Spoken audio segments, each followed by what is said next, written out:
மிட்டா, அதாவது சேனைக்கிழங்கு மட்டன் கறி பண்ண போகிறோம். சேனைக்கிழங்கு இங்கே பாருங்க, இதுதான் சேனைக்கிழங்கு. இதை வச்சு நான் மட்டன் போட்டு இன்னைக்கு சால்னா பண்ண போகிறேன். ஃபர்ஸ்ட் இந்த சேனைக்கிழங்கு க்ளீன் பண்ணும்போது நம்ம ஆயில் அப்ளை பண்ணிவிட்டு க்ளீன் பண்ணணும். இல்லைனா அப்படியே நம்ம க்ளீன் பண்ணோன்னா இந்த மாதிரி இந்த ஸ்கின் பீல் ஆஃப் பண்ணோன்னா கையிலெல்லாம் ஒரு மாதிரி நம்மளுக்கு இரிட்டேஷன் ஆகும், அரிக்கிற மாதிரி இருக்கும். அதனால் இச்சிங் ஆகும். அதனால் நம்ம இதை வந்து ஆயில் போட்டு அப்ளை பண்ணிவிட்டு நம்ம இந்த ஸ்கின் பீல் ஆஃப் பண்ணோன்னா நம்மளுக்கு இரிட்டேஷன் ஆகாது. இந்த மாதிரி பீல் ஆஃப் பண்ணுங்கள். பீல் ஆஃப் பண்ணிவிட்டு இந்த மாதிரி நம்ம ரெண்டு ஹாஃபாகவும் கட் பண்ணிக்கலாம். இல்லை ஒரு இதில் 4 இந்த மாதிரி 4 பீசஸாக கட் பண்ணி நம்ம தண்ணியில் போட்டுடலாம். இந்த மாதிரி கட் பண்ணிகிட்டே வாங்க. அதுக்கப்புறம் நான் வந்து மட்டன் 200 கிராம்ஸ் வாங்கி வச்சுருக்கேன். அதுக்கப்புறம் coconut paste 1/4 cup, 2 chopped onions நல்லா சாப் பண்ணிக்கணும் ஃபைனலி.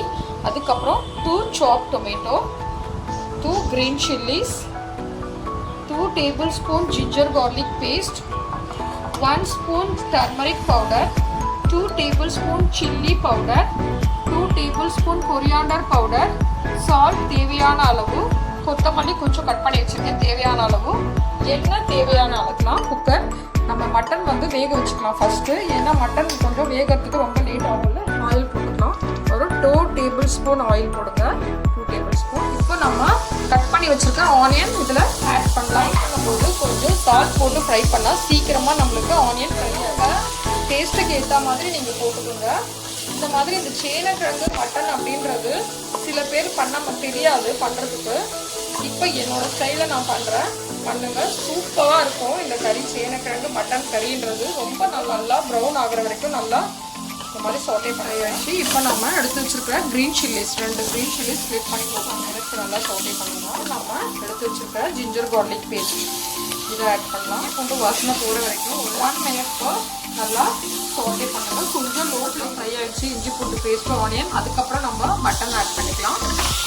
அப்படியே போட்டு நல்லா 2 மினிட்ஸ்க்கு இந்த மாதிரி நல்லா சாட்டே இஞ்சி பூண்டெல்லாம் நல்லா வதங்குற வரைக்கும் ஒரு 2 நிமிஷத்துக்கு இந்த வெங்காயத்தோட போட்டு நல்லா சாட்டே பண்ணணும். கொஞ்சம் ரோஸ்டே பண்ணுற மாதிரி ஆட் பண்ணிக்கலாம். அதே நல்லா இந்த மாதிரி டொமேட்டோ நல்லா கொஞ்சம் ஜூஸி ஆகிற வரைக்கும் நல்லா சாட்டே பண்ணுங்க. நல்லா ஸ்மாஷ் ஆகணும். டொமேட்டோஸ்லாம் நல்லா வதங்கிடுச்சு. இப்போ நம்ம turmeric powder, chilli powder, coriander powder எல்லாத்தையும் மிக்ஸ் பண்ணி மினிட்ஸ்க்கு மசாலா வாசனை போகிற வரைக்கும் நல்லா இதை சாட்டே பண்ணணும். ஃப்ளேமில் வச்சு அப்படியே பண்ணிகிட்டே இருங்க. தண்ணி ஊற்றிக்கலாம். இப்போது நல்லா நம்ம வதக்கிட்டோம் மசாலாலாம் போட்டு. இப்போ நம்ம என்ன பண்ணலாம், கொஞ்சம் தண்ணி ஊற்றி அதை ப்ரெஷர் மூடிட்டு ஒரு 5 விசில் கொடுங்க. மட்டன் வேகிறதுக்காக 5 விசில் கொடுத்து அதை நம்ம சேனைக்கிழங்கு போடலாம். இப்போ நம்ம இதை தண்ணி கொஞ்சம் போட்டாச்சு. இப்போ நம்ம இதை குக்கர் க்ளோஸ் பண்ணிக்கலாம். ஒரு 5 விசில் கொடுங்க போதும். அதுக்கப்புறம் ஆஃப் பண்ணிவிட்டு ப்ரெஷர் போயிடுச்சு. நம்ம குக்கர் ஓப்பன் பண்ணி பார்க்கலாம். மட்டன்லாம் நல்லா வெந்துருச்சு. சேனைக்கிழங்கு வந்து 1/4 கிலோ 250 கிராம் வாங்கி நான் எப்படி கட் பண்ணுறதுன்னு சொல்லிட்டு நான் உங்களுக்கு கிட்ட முதல்ல சொல்லிட்டேன். நம்ம இதில் ஆட் பண்ணிக்கலாம். அதுக்கப்புறம் நாம் எடுத்து வச்சுருக்கிற 1/4 கப் தேங்காய் பேஸ்ட் அதையும் ஆட் பண்ணி உங்களுக்கு உப்பு காரம்லாம் டேஸ்ட்டுக்கு ஏற்ற மாதிரி நீங்கள் போட்டுக்கோங்க. 3 மினிட்ஸ்க்கு நல்லா சாட்டே பண்ணிவிட்டு அப்புறம் நம்ம குக்கர் க்ளோஸ் பண்ணி ஒரு விசில் கொடுத்தா போதும். ஏன்னா சேனைக்கிழங்கு வெந்துடும் சீக்கிரமாக. அதனால ஒரே ஒரு விசில் கொடுங்க. அதுக்கப்புறம் இங்கே பாருங்கள், நம்ம கட் பண்ணி வச்சுருக்கேன் இந்த கொத்தமல்லி இதை மேலே போட்டுருலாம். மினிட்ஸ்க்கு கொஞ்சம் அதை நல்லா கொஞ்சம் மசாலா வாசனை போகிற வரைக்கும் கொஞ்சம் வதக்கிட்டு அதுக்கப்புறம் நம்ம குக்கர் க்ளோஸ் பண்ணிக்கலாம். ஒரு விசில் கொடுங்க போதும். ஒரு விசில் கொடுத்துட்டு ஆஃப் பண்ணிடலாம். அவ்வளோதான். பாருங்கள், நம்மளோட அருவி கோஷ் மிட்டா அதாவது சேனைக்கிழங்கு மட்டன் ரெடி ஆயிடுச்சு.